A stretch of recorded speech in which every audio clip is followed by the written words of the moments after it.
Hello again, I am Blunty and I have waited about 19 years to say this exact phrase and mean it. I'm in London, baby! It's all London, baby. Here we go. That's right, I'm in Great Britain. In fact, it might even be the greatest Britain that has ever existed on the face of the planet so far. London, baby!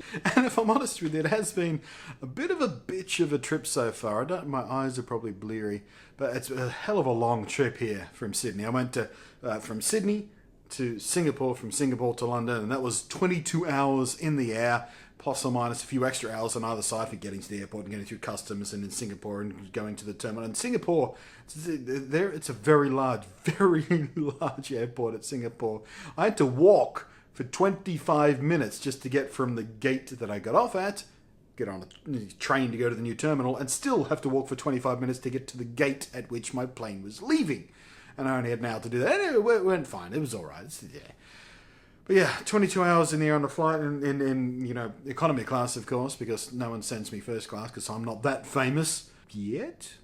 London, baby! But anyway, I used an app on my phone to condense a bunch of little iPhone clips of my trip down into a little music video thing.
So the unimpressed face at the end of that video, by the way, was because I had to wait 3 hours after I got to the hotel to actually get my room because early check-in had not been arranged and the hotel was fully booked out, so there was just no rooms. No room in the inn for Jesus. I'm exactly like Jesus. There's no room in the inn. Precisely like Jesus. Well, I have a beard. London, baby! Anyway, I finally got my room, finally got checked in, had a shower. The room is not that, this is not a very good hotel. I mean, it's a big hotel, and it's a chain hotel, and I'm sure it's a very respectable chain, but the specifics of this hotel room and this hotel and the service I got, I'm not impressed. Can't really say much for the view, except for a non-smoking room. There seems to be a lot of smoking going along in here. If you can just squeeze out a fag out the window there. There we are, PowerPoint beside the bed clearly states mobile phones only, but it's a standard mains outlet, so I'm not sure what they imagine special power that mobile phones require that can't run other types of devices, but that's dumb. I also want you to notice how filthy the switches are for the lights on the bed, for the main room lights. It's just gross. Much smaller TV than I'm used to seeing in most TV's fairly small by hotel room standards, but who cares about that really? The thing that really bugs me is there's a great big damaged fucking bunch of dead pixels right here, and I can run my finger over it. It's a scratch. So someone's belted into that TV with something, and they've just left it. That's just utterly distracting when I'm trying to just relax and watch some fucking TV. Why wouldn't you just fix it? Just replace it. Come on. This thermostat's a complete lie. I've set this to all kinds of numbers and it doesn't change the internal temperature at all. Whatever's coming out of there is not, 5 degrees right now. It's like 25 degrees or something. So I can't actually get it cool in this room like I like it. Nothing in the minibar, unfortunately, and yeah, that barely qualifies as cold right in there. Bathroom's a bit shit. There is no washcloths at all. Just nothing to actually wash yourself with. There's hand towels, and there's a floor towel, and there's towels, but no washcloths at all. The pressure of the water which spurts forth from this nozzle up here is uninspiring, to say the least. Down here we have the taps, which the levers have been removed. This is how I found the drain plug when I came into the room. Good thing I looked before I stepped into the shower, otherwise I might have speared myself on that thing. I went to try and pop it back in there myself, but yeah, that's broken. Classic shitty hotel hairdryer, no big deal. It's not like I actually need it, but for some reason, under the desk there's another hairdryer. The room is tiny, and it's basically just a concrete box with this texture paint on it, which is kind of deeply unpleasant. And ugh. That mirror right there, as you can probably tell, is not hung straight, not even close to straight. Neither is that painting there, for that matter. It's definitely off kilter. Well, the lamp is off kilter. Well, they're not square, basically, which is just kind of distracting every time I look at it. I don't know if you can actually be able to hear this or not. I certainly can, but this lamp here, that's supposed to be on right now, so that lamp doesn't work. What it does do, instead of working, is make a really, really just brain-piercing, ugly sound. I'll be quiet in a sec, see if you can hear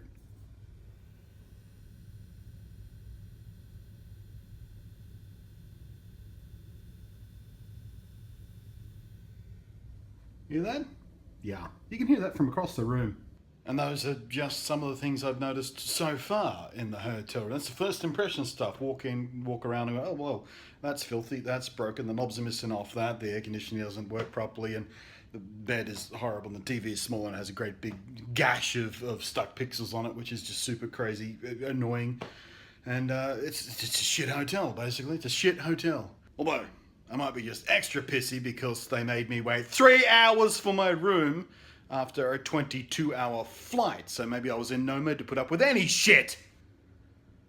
But then again, I'm not paying for it either, so I haven't mentioned who's paying for it yet, have I? I have on Twitter and on my Twitch streams and stuff, but not on here on the YouTubes directly. Wargaming are the people who have brought me to England in the first place, to jolly old London, to the greatest of Britons, to the United Kingdom, because they want to celebrate 100 years of tanks, because Wargaming, of course, make that slightly popular game you might have heard of called World of Tanks?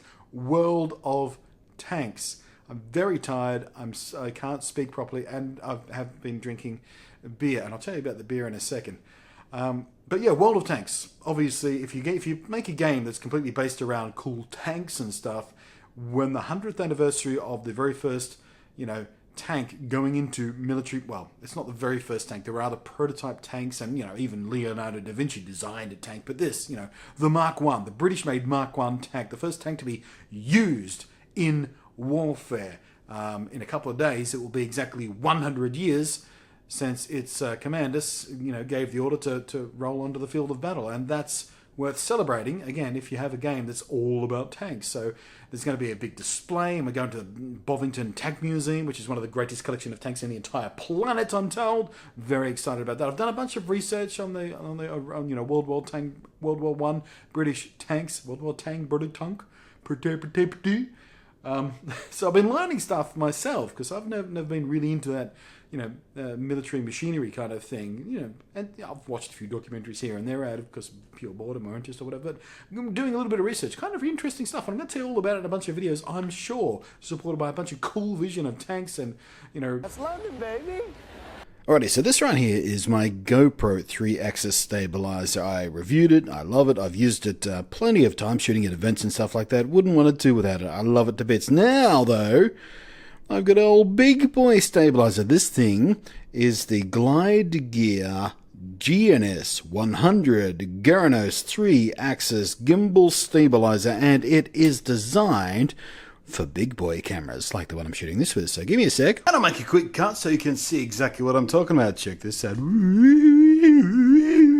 don't need to make the silly sounds. Point is, fun new toy that I will be testing in the field here in London with the World of Tanks 100 Years of Tanks celebration thingamadoodle bobbler. So hopefully I can get some really cool looking shots with this thing that I would normally require much heavier gear for, you know, tripods and sliders and jibs and all that kind of stuff, which I don't normally travel with anyway because they're too heavy and ridiculous to carry around. But with this, as you can see, I'm operating it one-handed. I mean, it is a little bit heavy, heavier than the camera on its own, but much, much, much lighter than any other gear that I could use to get myself really cool looking shots. I will be doing a full review of this, of course. Slide shot, crane shot. But for right now, I just wanted to sort of introduce you so you can ask your questions and, you know, suggest some shots I might try with it or something like that. I don't know. I've also have tried this with my little RX100 Sony camera, which I have got here as well. My little Mark II, trusted little Mark II RX100.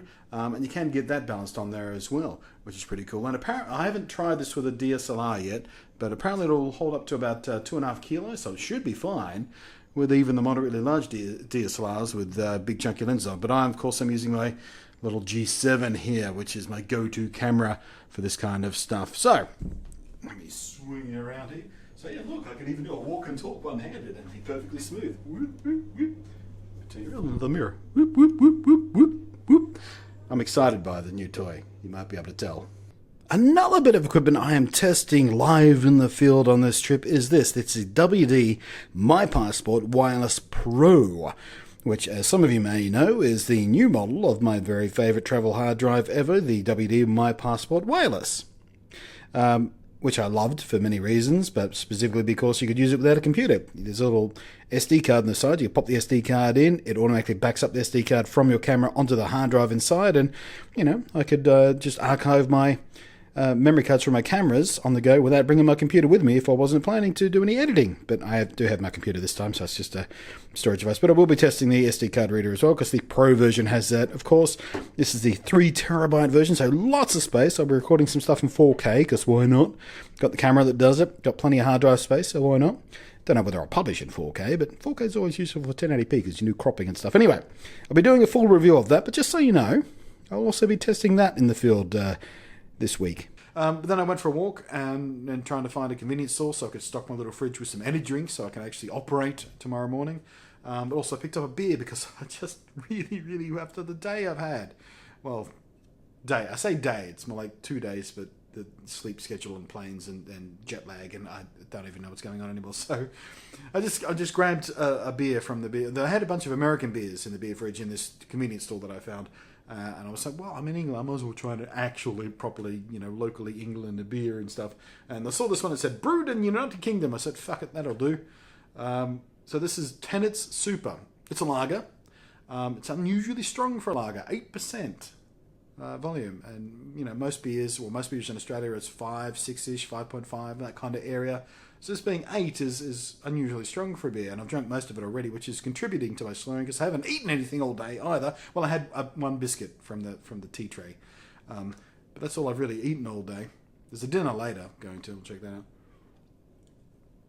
You know, thrown by Wargaming to welcome all the journalists they've invited in for their celebrations and stuff. So, yeah, the 8% beer is hitting me far stronger than it would usually would thing. Not a very good beer, by the way. I wouldn't recommend this beer. It's smooth enough. It's very, very weak tasting. Not quite watery, but doesn't have a lot of character to it. But it is cheap and it is strong, which I'm told, I tweeted a picture of this on Twitter, I'm told it's a popular tramp beer. Tramp, a homeless person, wino kind of thing. I don't know how far the word tramp translates into other places around the world. It's not that common in Australia, although we do understand the context of the word tramp in Australia. We just don't tend to use it in that context, but we know of it because of our close and lovely ties with old Mother England.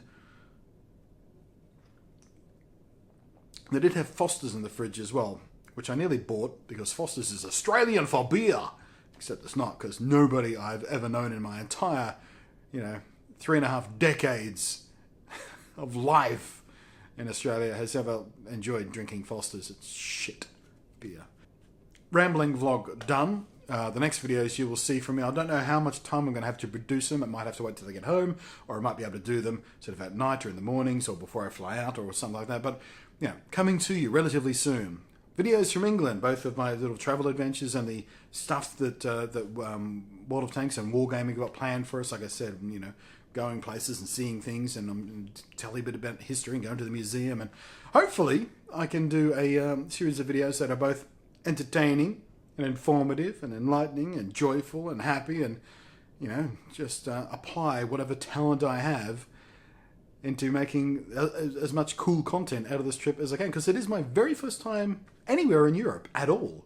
First time in England, of course. That goes without saying because it's first time. But any time, first, you know, been to Asia several times, been to America a few times, popped through New Zealand very briefly on the way to America once, but never really spent much time in New Zealand. I really do need to do that. London, baby! I really do need to find a reason to go to New Zealand sometime soon, don't I? Try some New Zealand beer, which is probably just Australian beer, but smaller.